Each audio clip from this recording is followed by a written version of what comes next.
Price the Lord. ஆண்டவரும் இரட்சகருமாய் இருக்கிற இயேசு கிறிஸ்துவின் நாமத்தினாலே தினம் ஒரு தீர்க்க தரிசனம் என்கிற தேவனுடைய வார்த்தைக்கு உங்களை வரவேற்கிறோம்.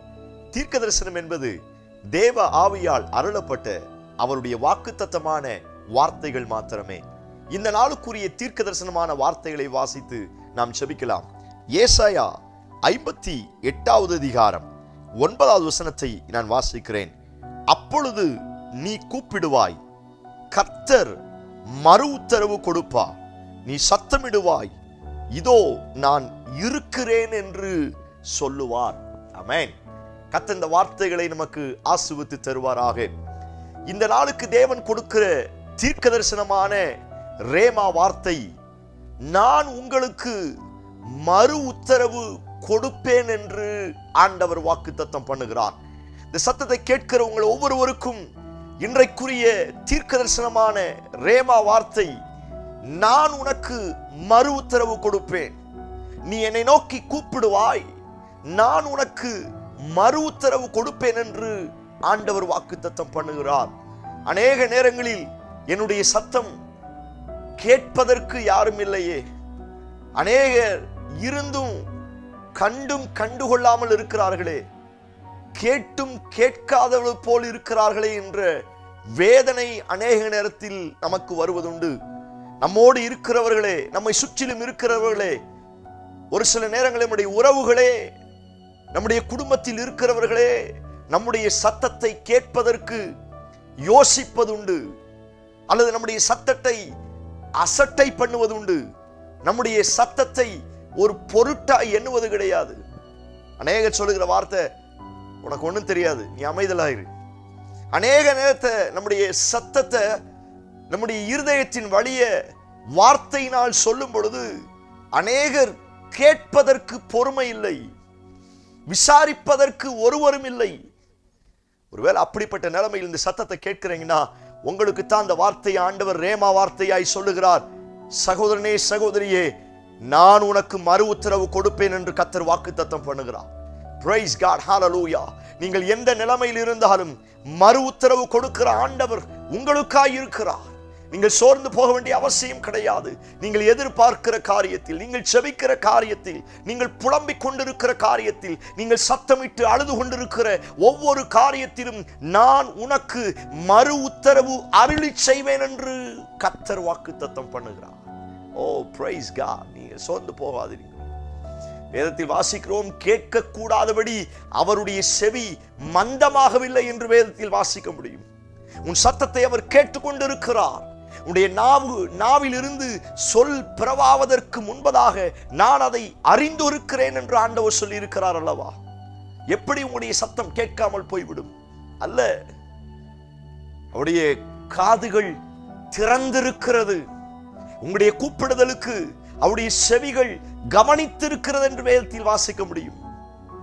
நீங்கள் எந்த சூழ்நிலையில் யாருக்காய் சத்தம் விடுகிறீர்களோ, உங்களுக்கு நான் மறு உத்தரவு கொடுப்பேன் என்று ஆண்டவர் வாக்குத்தத்தம் பண்ணுகிறார். உங்கள் கண்ணீருக்கு ஆண்டவர் மறு உத்தரவு கொடுக்க போகிறார். உங்கள் புலம்பலுக்கு ஆண்டவர் மறு உத்தரவு கொடுக்க போகிறார். நீங்கள் வடிக்கிற, நீங்கள் சொல்லுகிற ஒவ்வொரு வார்த்தைக்கும் இந்த நாட்களில் மறு உத்தரவு உங்களை தேடி வரும் என்று கர்த்தர் வாக்குத்தத்தம் பண்ணுகிறார். ஓ praise God. நம்புங்கள். வேதத்தில் வாசிக்கிறோம், சாமுவேல், மோசே ஆசாரியர்களுக்கு அவர் மறு உத்தரவு கொடுத்தார் என்று வேதத்திலே வாசிக்க முடியும். இந்த ஏழை கூப்பிட்டான், கர்த்தர் கேட்டார்.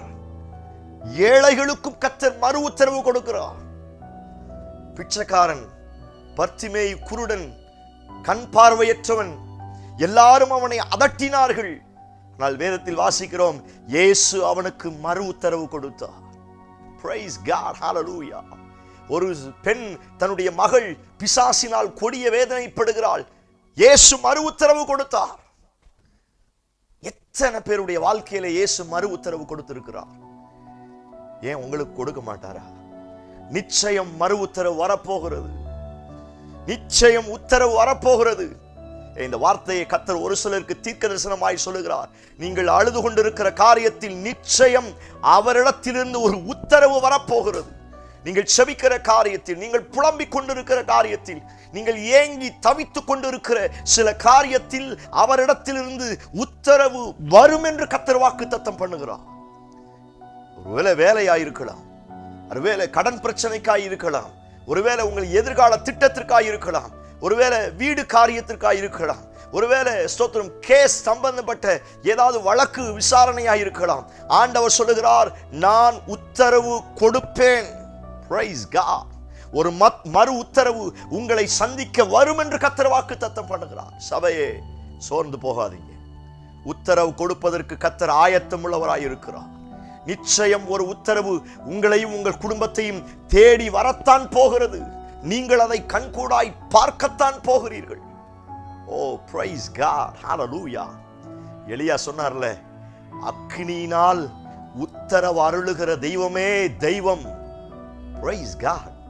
எலியா சின்ன வார்த்தை தான் சொன்னான், என்னை கேட்டருளும், என்னை கேட்டருளும். அந்த ஒரு வார்த்தையை கேட்டு பரலோகத்தில் இருந்து எலியாவுக்கு அக்கினியின் மூலமாய் உத்தரவு கொடுத்தது உண்மை என்று சொன்னார். உங்கள் பிரச்சனைகள் எதுவாயிருந்தாலும் சரி, உங்களுடைய போராட்டங்கள், பிரச்சனைகள், கண்ணீர்கள், கஷ்டங்கள் எதுவாயிருந்தாலும் சரி, அதை தீர்க்கக்கூடிய சில அக்கினியை அனுப்பி ஆண்டவர் உத்தரவு கொடுக்க போகிறார். ஓ, praise God. Hallelujah. பைபிளில் நிறைய இடங்கள்ல உதாரணங்களை வாசிக்க முடியும். அவர் அக்கினியினால் உத்தரவு கொடுத்தார். அவர் தம்முடைய மகிமையினால் உத்தரவு கொடுத்தார். Praise God. அவர் காற்றை அனுப்பி உத்தரவு கொடுத்தார். Praise God. அவர் தம்முடைய தூதர்களை அனுப்பி உத்தரவு கொடுத்தார். இதெல்லாம் எதுக்காக? என் சத்தத்துக்காக. நான் கூப்பிடுகிற என் சத்தத்தை கேட்டு அவர் மறு உத்தரவு கொடுக்கிறார். சபையே, தேவ பிள்ளையே, கூப்பிடுங்கள், அவரை கூப்பிடுங்கள், இயேசுவை கூப்பிடுங்கள். இரவும் பகலும் அவரை நோக்கி கூப்பிடுங்கள். மனுஷனை அல்ல, சுற்றிலும் இருக்கிறவர்களை அல்ல, நாசியில சுவாசம் உள்ள எந்த மனுஷன் விருதா. அவரை கூப்பிடுங்கள், முடிந்தவரை கூப்பிடுங்கள். நீங்கள் கூப்பிட கூப்பிட நிச்சயம் உங்களுக்கு மறு உத்தரவு கொடுக்கும். அதுதான் ஆண்டவர் வாக்குத்தத்தமாய் சொல்லுகிறார். Praise God. Hallelujah. இந்த வார்த்தையை நான் தீர்க்க தரிசனமாய் சொல்லுகிறேன்.